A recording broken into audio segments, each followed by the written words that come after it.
Nous sommes à notre 10e édition d'ExpoScience sur ce département de la Vendée où tout a démarré en 1991.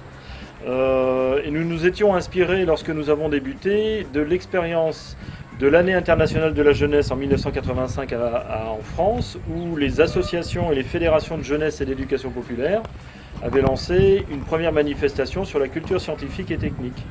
Et nous avons créé notre première manifestation et depuis, les choses se poursuivent. Les Francards en fait font partie intégrante donc, de l'association ExpoScience Vendée depuis sa création. Donc nous coordonnons la manifestation ExpoScience avec d'autres associations. Pour cela, c'est vrai qu'on diffuse au maximum au sein du réseau des Francards, donc dans les structures adhérentes, pour que ces structures participent à la manifestation et qu'il y ait vraiment une synergie autour des sciences et des techniques au sein du réseau des Francards.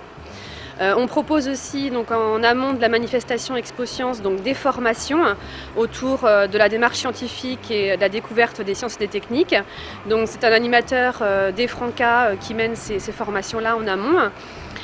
Beaucoup de structures donc, adhérentes participent à ces formations-là et après on est vraiment en lien direct avec nos structures adhérentes pour les soutenir et pour les aider dans leur projet d'ExpoScience. Donc nous on avait pour mission de s'occuper de 3 pôles, donc un pôle découverte, le pôle accueil et puis le pôle de cyber-rallye. On a eu des retours assez positifs. Le jeu du cyber-rallye ça marche plutôt bien et le pôle découverte c'est vrai en ce qui me concerne ça marche bien aussi.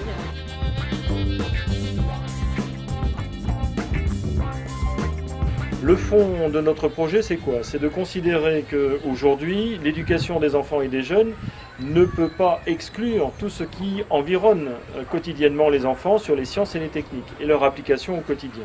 Il faut permettre à ces publics d'être dans une démarche de découverte des sciences et des techniques et qu'ils soient en capacité de présenter au grand public les objets de recherche sur lesquels ils ont parfois passé plusieurs mois. Dans l'école, il y a une grosse fracture entre les sciences humaines et les sciences dures. Les gens se disant que les sciences humaines sont bien plus accessibles parce que bien plus rationnelles, bien plus visuellement accessibles. Et on ne se dit pas que les sciences, justement, c'est quelque chose qui a à faire avec notre quotidien. Et l'intérêt des ExpoScience, c'est de pouvoir justement percer donc la frontière qui existe entre les deux. Souci, je pense que les sciences se sont éloignées du quotidien et donc sont devenues très théoriques et donc ont un peu oublié que les sciences c'est d'abord expliquer des phénomènes concrets. Le savoir théorique, les connaissances, les concepts c'est important, les lois, on ne peut pas travailler sans, mais toujours leur accrocher un phénomène réel ou un phénomène observable. ExpoScience, l'intérêt c'est effectivement permettre à des jeunes, des enfants, des jeunes de toute origine, de pouvoir mettre en place une hypothèse et de faire des recherches dans une démarche scientifique, de chercher à expliquer et à comprendre des événements ou des situations. De montrer d'abord par l'expérience et après expliquer le phénomène, là ça parle. Parce que les gens ils se disent mais oui mais pourquoi ça fait ça, etc. Faut passer par le concret pour après arriver à la théorie. Ils sont très curieux, ils comprennent pas forcément tout mais ils arrivent à capter l'essentiel donc pour nous c'est déjà super parce que c'est le niveau du programme de lycée et des fois il y a des primaires qui viennent, ils arrivent à comprendre quand même donc c'est super.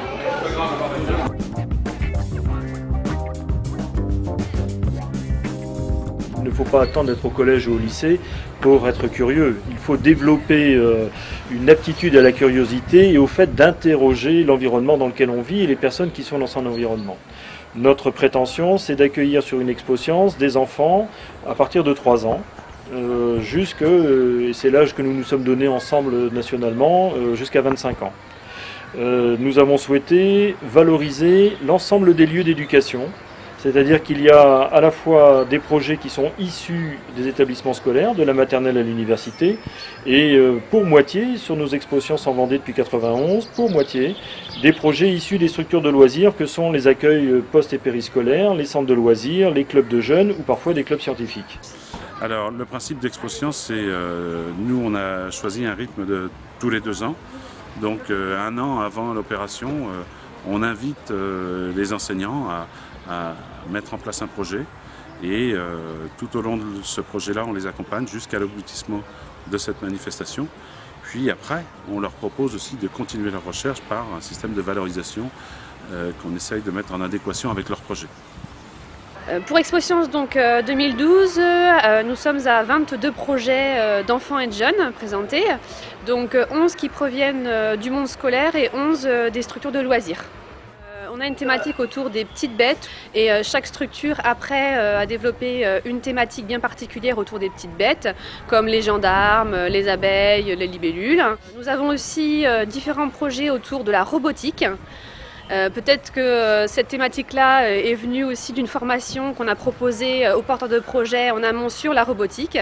Le néolithique aussi est présenté à Exposcience. Nous avons des thématiques comme les cosmétiques. Le développement durable, l'environnement revient aussi sur Exposcience 2012.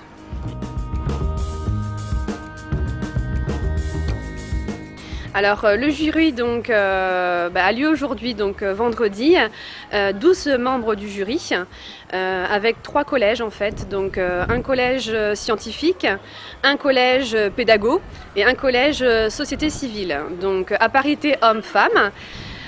Donc ce matin il y a eu un briefing avec le jury et puis là ils sont à l'heure actuelle en train de justement visiter les projets et puis ils ont une grille d'évaluation et à la fin de la journée on fait un débriefing pour remettre les valorisations aux porteurs de projets. On retrouve toujours de la fraîcheur, de l'originalité, puis des démarches très différentes et qui utilisent de plus en plus des moyens bien sûr de communication entre autres et de fabrication qui évoluent. Mais ce que j'aime bien, c'est qu'on retrouve quelquefois des projets qui utilisent aussi du matériel, je veux dire, traditionnel. Tout ne se fait pas avec l'informatique, avec l'ordinateur. Et ça, c'est bien parce que c'est quand même le premier matériel qu'ils possèdent, ils vont l'utiliser. Ils font attention à l'environnement. On a vu des projets qui sont des projets entre guillemets bio, qui mettent en garde contre l'utilisation de certains produits. Ils s'inscrivent bien dans notre époque. Et pas simplement effectivement une société de consommation ou alors avec des mises en garde.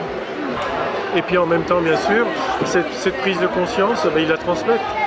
Et là on est donc dans un lieu de passeurs de science, c'est l'expression qui est utilisée quelquefois et qui est tout à fait justifiée dans son intitulé. Et puis quand même dans une époque où constamment, mais peut-être toujours, on décrit un petit peu la jeunesse, c'est quand même réconfortant de voir autant de jeunes qui prennent sur leur temps d'école. Et pour préparer tout ça, ça va être en dehors des cours à l'école, ça va être sur temps de loisirs parce qu'ils vont dans des centres de loisirs. Alors bien sûr, on n'est pas sur une compétition, on ne remet pas des prix, nous on appelle ça des valorisations. On va valoriser une catégorie en fait, donc il y a 10 catégories qui sont représentées, comme la communication, l'animation, l'environnement, enfin voilà, plusieurs catégories, la recherche, et on va valoriser vraiment une catégorie au projet. Chaque groupe de projets d'enfants et de jeunes aura une valorisation qui va être une entrée pour une visite dans un musée en Vendée et puis il y aura des ouvrages, voilà, autre chose qui sera remis aussi à tous les projets. Et en parallèle, il y a aussi un jury régional qui fait aussi le tour des Exposciences départementales et qui va remettre donc pareil une valorisation sur la région. Donc cette année, c'est pour participer à Exposcience en Russie. Donc il y aura un groupe de 5 jeunes qui partira en Russie pour Exposcience internationale et c'est un groupe de la région. Savoir des choses c'est intéressant, mais ce qui est encore plus riche et plus intéressant, c'est de les partager avec le plus grand nombre. Donc tous les groupes qui ont un objet de recherche, qui rentrent dans une démarche et qui veulent le communiquer, ce sont des groupes qui nous intéressent, qu'ils soient à l'école ou dans les structures de loisirs.